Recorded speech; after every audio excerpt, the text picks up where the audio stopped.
Skirball Fruit began in 2004. When we started, it was myself, Matthias Wiegner, and Austin Young, and we got together and thought about the place in which we live, which is the neighborhood of Silver Lake in Los Angeles, California. We noticed that people were getting in their cars and driving 3 blocks to go get a lemon at the grocery store and passing by, 2 or 3 lemon trees, tangerines, avocados. There were over 100 fruit trees that existed in or over the boundaries of public and private space, and that the majority of these trees were completely ignored. So we mapped the trees that were all in the margins of public space in Silver Lake. And we called the question, who has a right to use public space and who has a right to this public resource which was being ignored?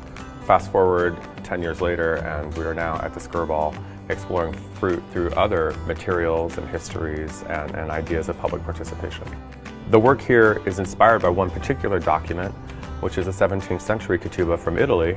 And this document is fascinating because there are symbols and allegories that intermix with the images of animals and fruit, representations of the Garden of Eden abstracted into what would be a legal contract about relationships. And for the work we do and the way we think about people in the public, this is an incredible opportunity to explore how in a contemporary way we express love and commitment to people. We wondered, what if we were to do a show that was all about love and pomegranate?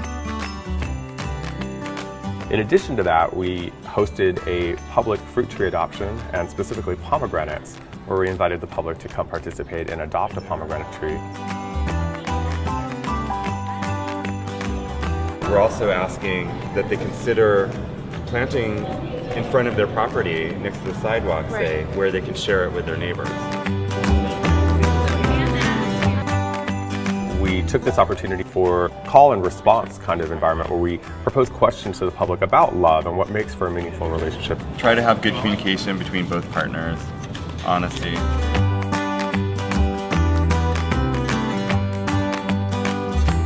Stay away from lawyers. Don't break up.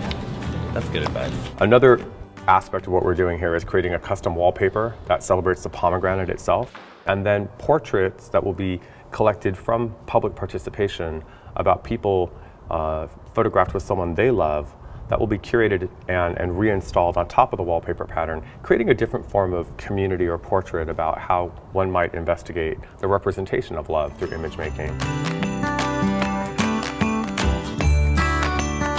Smiles are a universal gift. Every culture understands it.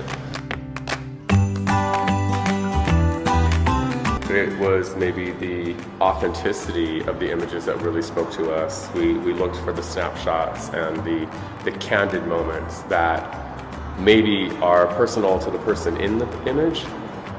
However, there are also these moments that would speak to the broad public. So they were not chosen randomly, even if they're presented that way. They were chosen quite carefully. The thing that I have learned from doing this work at the Skirball is to really take the time to think about ancient culture and to really think about heritage and how symbolic and allegorical meaning moves through time and space, and how often fruit is used as a way to present these ideas. It's really fun to do a show like this where you really get to go further in depth about a fruit.